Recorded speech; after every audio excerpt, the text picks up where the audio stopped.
Welcome everybody back to another Growth Support conversation. My name is Neil, and today I'm joined by Luke Atkins to talk about life and support, what it's like, what it takes, and how we go about it. For some context, Luke and I, we talked for a while. I think we've known each other for a year or so, maybe a little longer. About that. Always had some great conversations, and I'm super excited to dive a little bit deeper into sharing those stories. But before I dive into it too much, Luke, you want to introduce yourself, where you're coming from? Yeah, sure. Thanks for having me, Neil, for a start. So I'm Luke Atkins. I'm currently a senior support specialist at Front. Been there for about 4.5 years, but my overall background, professional background, is definitely more in graphic design, everything. Graphic design, video production. I was a project manager for a while. I was self-employed. So yeah, found myself eventually working in a more direct customer support role.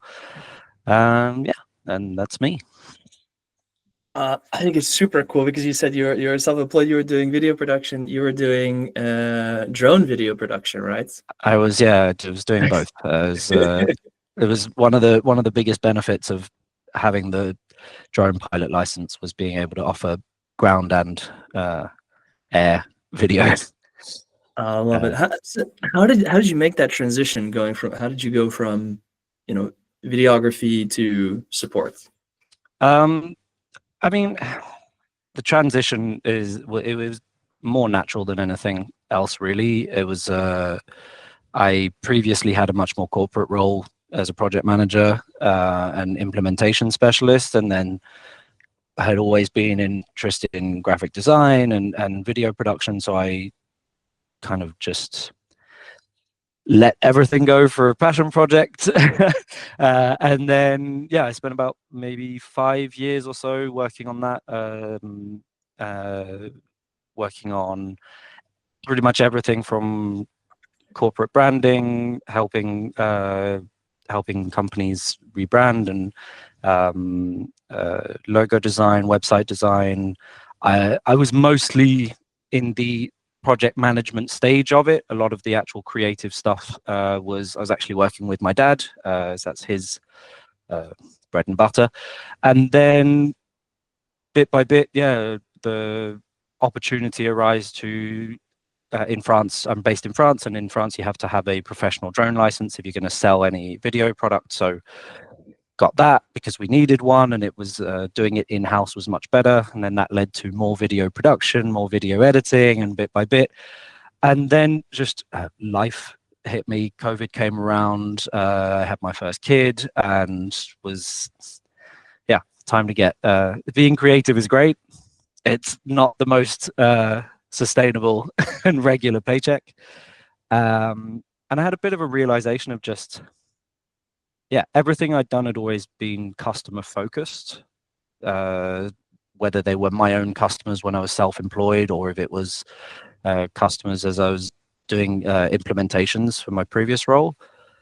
And a support role came up. And so I just figured, hey, I mean, I have this everlasting, slightly egotistical idea of I can do anything. So applied, got the role, and I've been with Front now for over 4 years and just loving it. I mean, it's become, my personality has become customer support more than anything. So I love to hear this story and kind of really the transition and what you've actually gone through to make that change. And I'm curious, when you started, you're like, I can do anything. I have this view. I could definitely do it. You got the role. Was there any unexpected challenges that you weren't necessarily ready to face when you jumped into support? Yeah, I mean, a couple.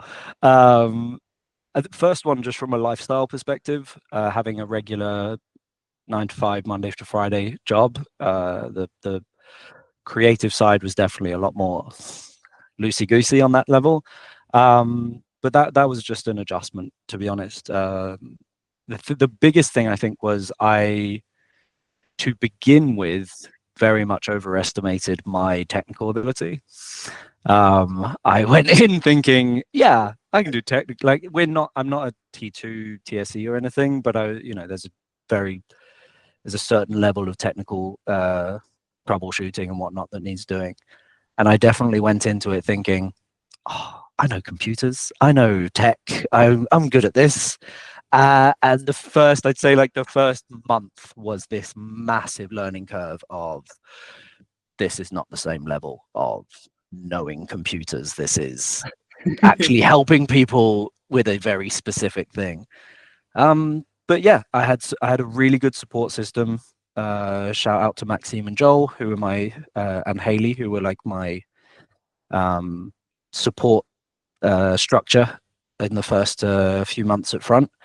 They really just filled in all the gaps. They covered for me when I was trying to learn the stuff, and yeah, very quickly caught up. And now, 4 years on, I'm looking at backend logs and reading JSON files, and I'm still not an engineer by far, but like, yeah, I can understand what they're saying. That's the most important thing. Is I It's might like not be learning a able to whole nother do language. everything. Yeah, I might not be able to do everything that the developers and the engineers are doing, but I can follow. So yeah, that was the biggest sort of learning curve was definitely realizing, oh, I have no formal training in anything technical. So I'm going to have to pick it up and learn that on the go, because otherwise I'm just going to get left behind. A lot of support learning comes from just being in it and being hands-on and actually getting that practice and into place and kind of being in that process of, oh, I actually don't know this, I need to go figure it out, I need to be able to develop it and see that skill. You mentioned that when you started, you didn't necessarily have this technical skill and to be able to grow it. Is there anything that you would say for people who are trying to really jump into it and kickstart their career into support? What are some of the skills that they can prepare for ahead of time as they go into that journey themselves? It's a really good question. I'd say it's very role specific to start with. So don't bother learning SQL if you're never going to, I mean, it's useful, but if you're learning for your specific role that you're trying to get, the best things that you can learn, I think, ahead of time as a new support agent is definitely everything that is what is loosely called soft skills, right? So I'm going to break it down to a very basic level, but learn to be nice to people. Learn to not take it personally when a customer's angry. They're not necessarily angry at you. It's not your fault. Sometimes it is, but most of the time it's they're not angry at you specifically.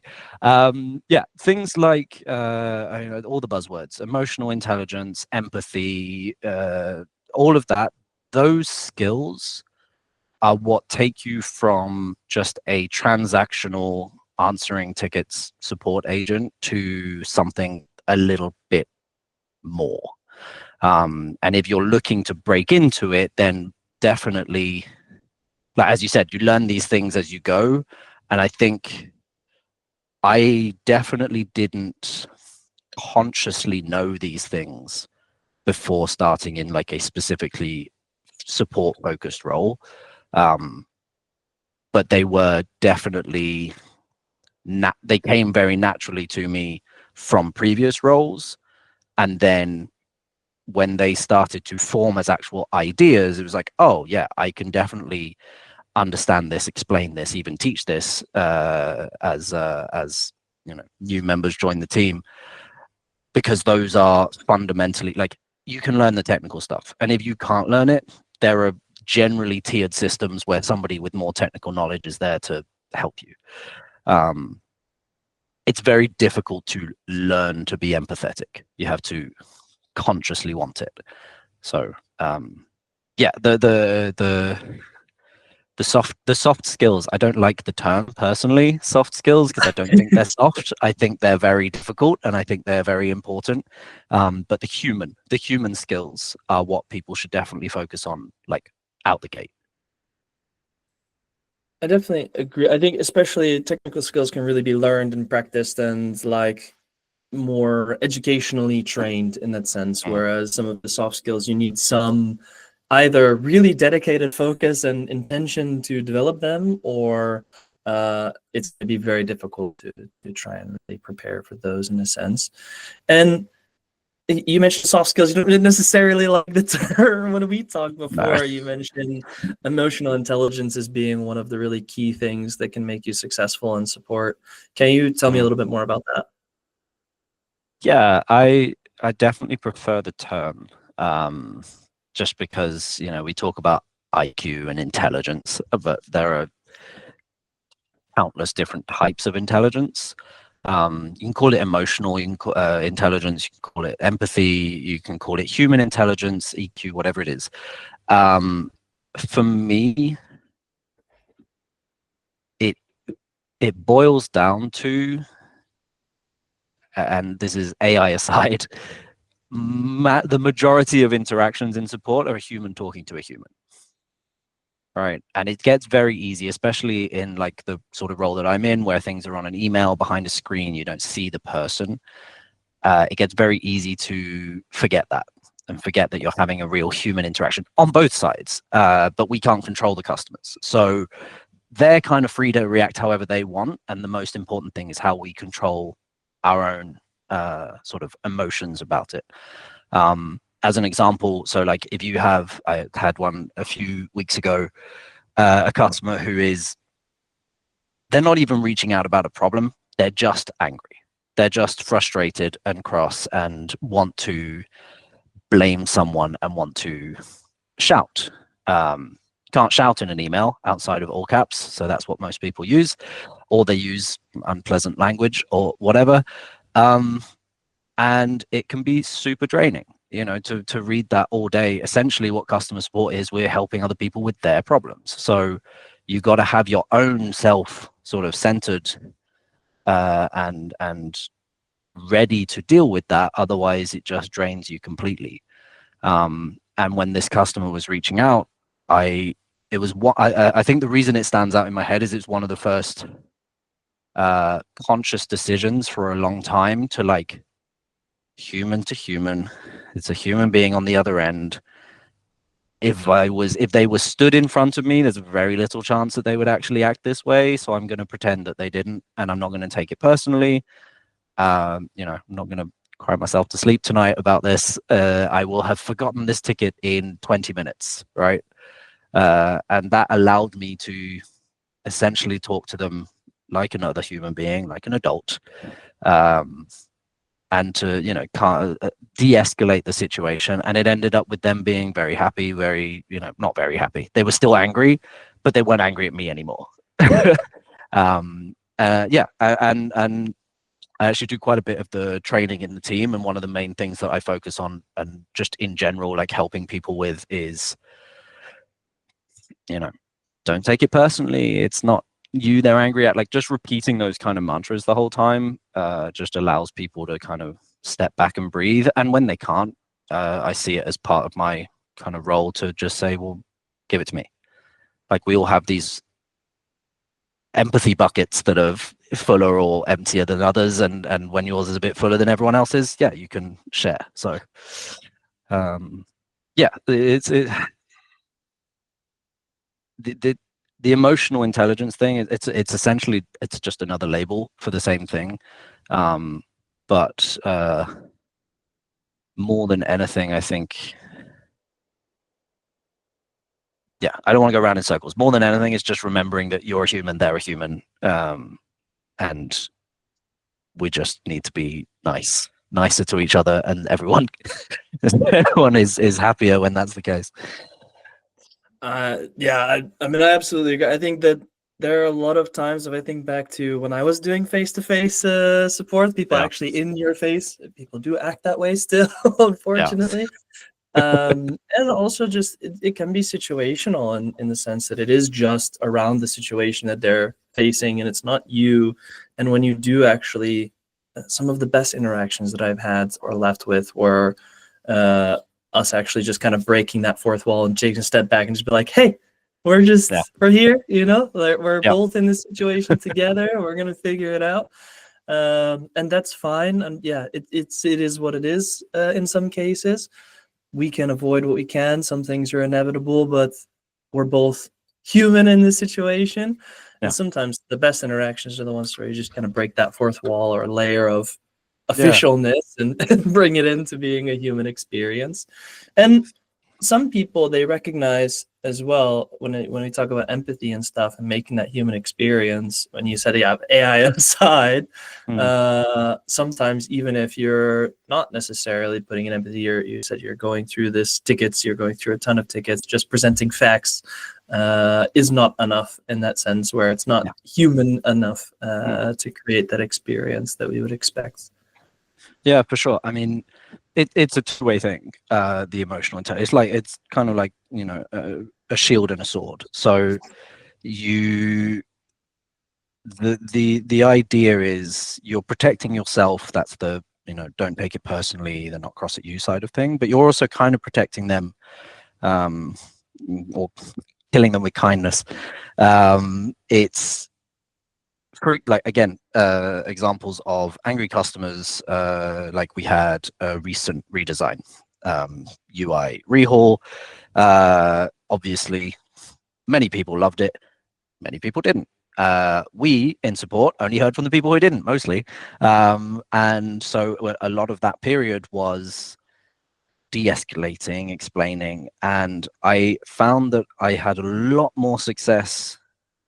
It was a lot more, it took a lot more energy, but I had a lot more success with my tickets when I just read them as an individual ticket from another human being, rather than going, oh, there's another feedback complaint, where's that message template, let me just send it out. Because essentially what you started to see was people then responding to the message templates in the same way, which is, these are not, like, message templates are great. I have no issue with them. I use them all the time. But in the very emotional cases, people can tell, right? The language is not, it can be in second person. It can be talking directly to them. It can be whatever you want. In general, they get a sense of, okay, this person's not really read exactly what I've said. You know, they've sent me back a boilerplate response. And that is completely fine. It is a very justifiable way of doing customer support.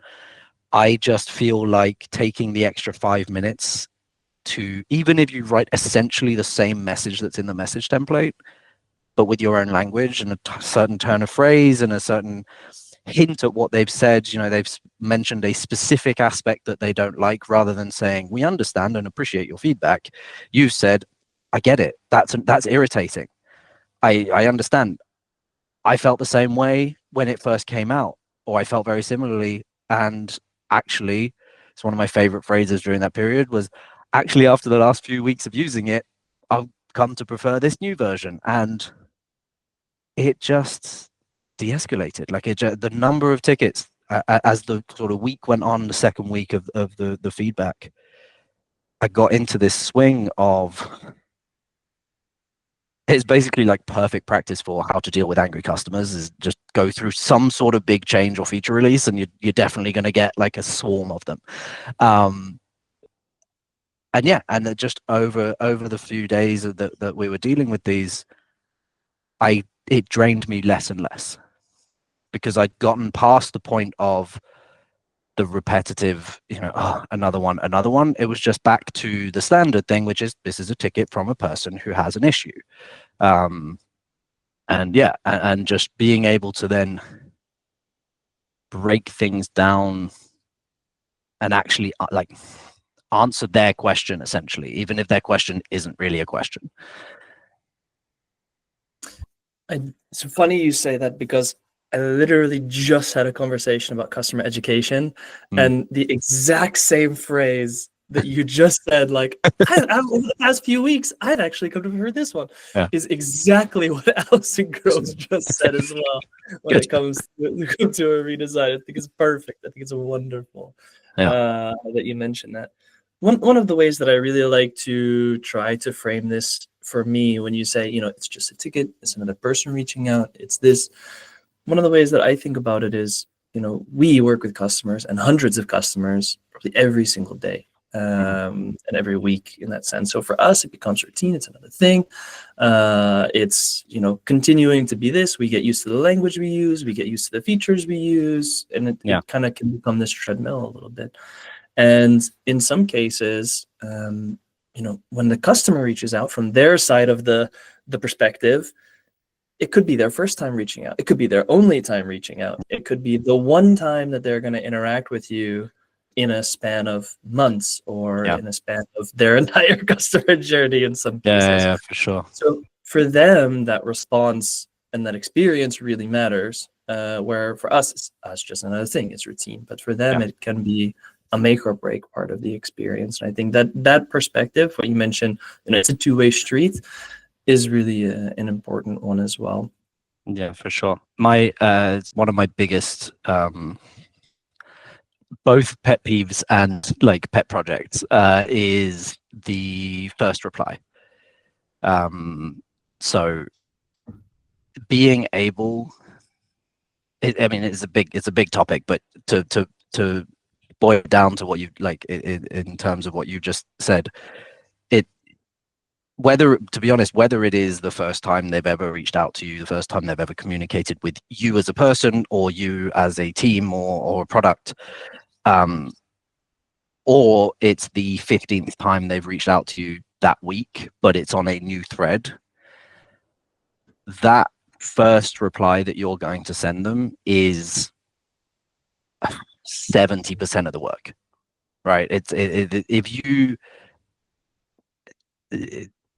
similar to the message template thing. There are two ways of doing it. You go either the standard reply of, I need more information, or it's this, or, whatever it is, like you just take it as a transactional thing, or you look at it and you say, okay, here's what they've said. I don't know if you're familiar with the XY problem solving sort of idea. Yeah, I'm sure you are. For those who aren't, maybe. For those who don't, yeah, exactly. For those who aren't aware of what it is, or haven't heard the term specifically said that way, XY problem solving is essentially customer reaches out about problem X, or solution X, and actually they're facing problem Y. Meaning, if they ask you about this, I'm going to put this into sort of a front perspective, but please feel free to ignore that bit. Customer reaches out to say, hey, how can I set up this rule that reopens a ticket when somebody archives it without a tag? Right, where they haven't categorized it. So my team keeps archiving these conversations. They keep forgetting. How do I create a rule that will reopen these tickets? That's solution X. They've seen a problem and they've come up with their solution. There's a feature for that does it, that doesn't create the rule, but is actually going to solve the problem before. For us, it's called required tagging.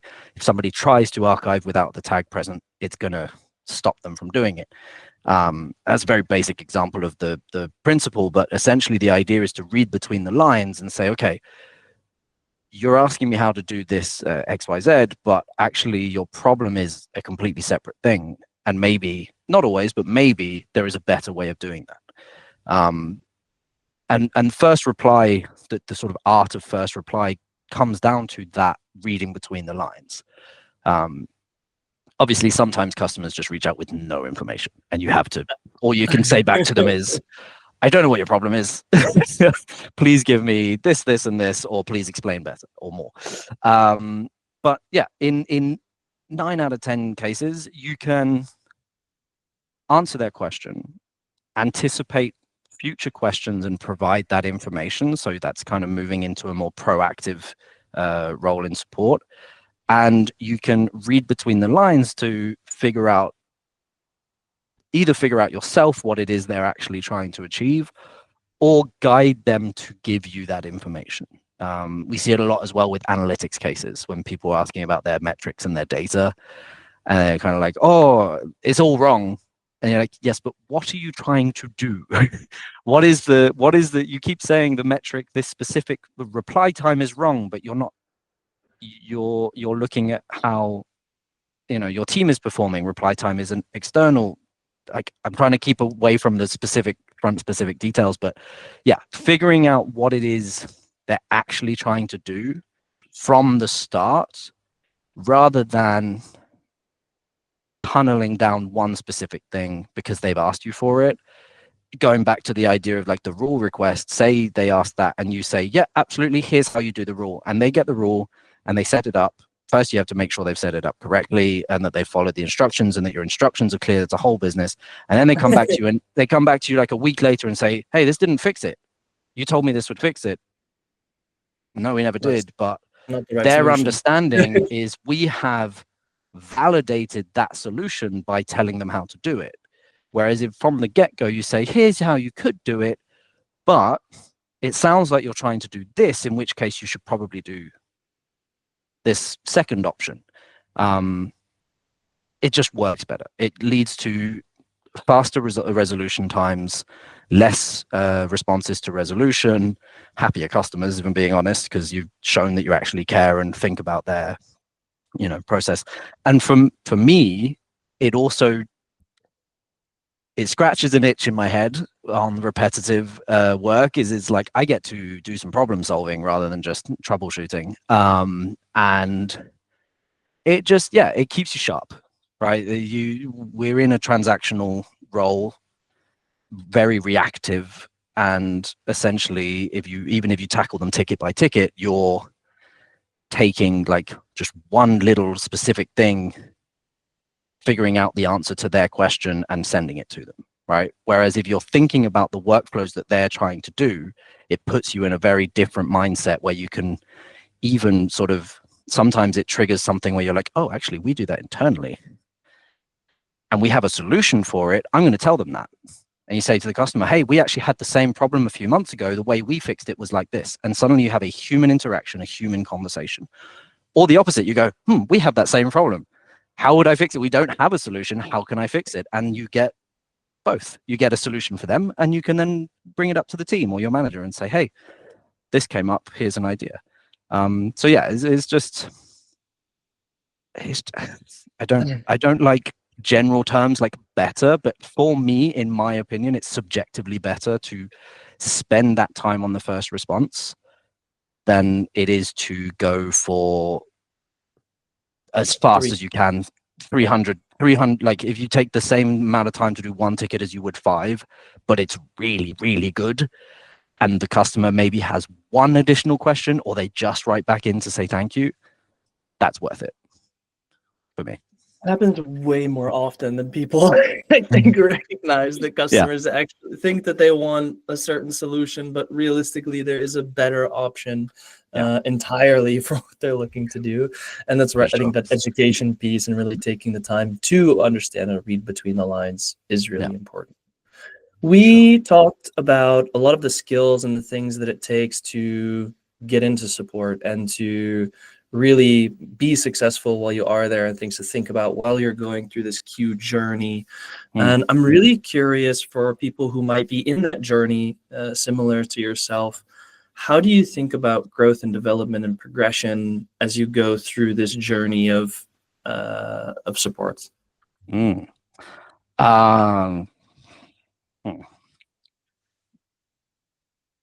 I would say, again, I keep giving you these multiple answers to a single question. I love it. It's great. I'd say there's a few different ways of going about it. One way is figure out what you're good at. Support is polyvalent. It changes, it adjusts, it evolves. If you're good at something, that can be pattern recognition, it can be technical troubleshooting, it can be de-escalating a tense and difficult situation because you're, you know, an empathy guru. Whatever it is that you're good at, like double down, basically. You don't necessarily have to be a jack of all trades unless that is what you're good at, right? Like that's something I am the eternal jack of all trades. As I said at the beginning, I have this very egotistical idea that I can do anything. You know, that question of like, if the if you were in a plane and the pilot couldn't fly the plane anymore, could you land it? Like, yeah, sure. Probably not. In reality, we're all going to have a bit of a bad afternoon, but it's yeah. So it's a mindset, and when you find that thing that you're good at, then find how to apply it to the job. Right? If you're really good at troubleshooting, then maybe you're going to go towards something a little more technical, like a tier 2, tier 3 role. Or maybe you're just going to become a queue crusher. You're going to just you're so good at that troubleshooting that you can go faster than everyone else without losing the quality. If you're an empathy expert, maybe you're going to head more into a training or onboarding role, or maybe even management or something, right? Processes and pattern recognition, ops, like there's paths for these things that become very obvious when you figure out what you're good at and what you enjoy. It's a mix of the two. Usually what you're good at, you tend to enjoy because you're good at it. So yeah, that would be like, if you're in a role where you're kind of, you're working on the tickets, you're working on the queue, your day-to-day has become a little bit monotonous, or a bit too repetitive, and you're looking for something else, that doesn't necessarily mean find another job, right? Or find another industry or whatever it is. Find something you enjoy that you're also good at, that little Venn diagram, and double down on that. When you do that, very often the opportunities follow, right? Let's say we'll go to the queue crusher element, right? Your numbers are skyrocketing. They're higher than everyone in the team, not because you're trying to go fast, but because you've doubled down on, I'm really good at this, at troubleshooting. That gets noticed. Those numbers get noticed. If you're more in the quantitative element, that's fine. It gets noticed, and that will open up to other opportunities. If you are more on the human empathy side, your quality, maybe your CSAT will be higher, right? Maybe, and in today's world, we have inferred CSAT through AI, and we have lots of other tools that can get beyond just a customer clicking a couple of stars and adding a comment. That will also get noticed, and so opportunities arise from that. More than anything, it's definitely just be happy with where you are and what you're doing. If you're not, it's time to redirect or change your perspective. My biggest perspective change was realizing, like, I can do tickets on the queue. I'm not sure it's what I want to do every day, and all day, every day. And so I started to push, and I have the pattern recognition gene. I started, so as I was working, I was like, oh, that doesn't quite work. That doesn't quite work. This is a process that is either broken or could be improved or is missing. And I just started to speak up. I started to mention it in my one-to-ones with my manager. I started to put it in our sort of team Slack and that kind of things. And even if I wasn't the one finding the solution to the problems, at least I started by identifying them. The next phase of that is you identify it and you're like, I also have an idea of a solution. Like, you could do this. Obviously, you do you. If there's a better one, hands down, learn from it, keep going. The cycle keeps going. And, then you get to a stage where you're like, I've noticed a problem. Here's my idea for a solution. And you're given the go ahead and you implement the solution. All right. And I'm not in a full ops role, but my role today has gotten me to a position where I can manage a process. I can own a process myself, and I can sort of do that because that's the mindset and that's the position that I've put myself in over the years. And that's just one example of how, like, you can continue to grow. Obviously, it's very opportunity based as well. Sometimes it's just the opportunity just isn't there. But yeah, just finding what pleases you and you're good at, and then just focusing on that, and essentially just bullheaded, like, keep going until somebody says yes. is the best. Like for me, is the best route to growth opportunities. Internal growth comes from the first section. Comes from the first part, the first phase of that is you're not going to grow yourself internally unless you start to consciously pinpoint those elements. What am I good at? What do I like? That kind of thing. I found myself in the pattern and process person as well. That's how I found myself kind of obsessing with support ops and improving things and looking at things. Like, I might not be the one working in the queue every single day, but I'm definitely trying to improve the life of those who are working in the queue and the customers who need to interact in that sense as well. So a teammate of mine, Phoebe, came up with this really good like framework for that sort of thing. It's like the support archetypes, and there's like a series of questions, and it kind of helps you. Like, are you a queue crusher? Are you a deep diver? Are you? And we did it all as a team, and it was a great. I'm gonna link it. Yeah, absolutely. We should. Yeah, for sure. It was a really even just as a sorry, Phoebe, as like a BuzzFeed, what type of support agent are you kind of thing, just as a fun thing to do. It's actually quite telling because, yeah, everyone who did it, we were like, yeah, that makes sense. Totally makes sense. Like 50% this and 20% that. Yeah, that makes sense. We see it. So, yeah. I love it. I really appreciate you sharing your story and sharing how your growth and your experience has been going from non-support into support and trying to grow through that experience and growth through the queue essentially. And I am curious about one more aspect of learning and growth, and I'm sure you know this question that's coming already. I always like to ask one last question, and that is, if there's anything that you've learned over the course of your career, it could be a support, it could be pre-support, anything. What would be that one thing that you still stick to today?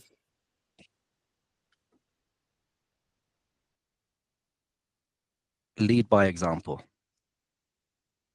Even if you're not aiming for a leadership role, like I think this comes from being the eldest sibling and a dad and the big brother of the in a certain way of the team. Be the example that you would want and just lead by example. This actually came from someone we both know very well, Kenji, who a long time ago told me or said the sentence, you don't need a title to lead. And obviously a lot of people see that as he's just not giving you, and like, you don't. You genuinely, you can lead by example, even if you're just leading yourself, right? And I think that kind of encompasses a lot of what we've just spoken about. Is if you want to be the best, be it. Just lead by the example. Even if you're not at the moment, that's the direction you want to head in.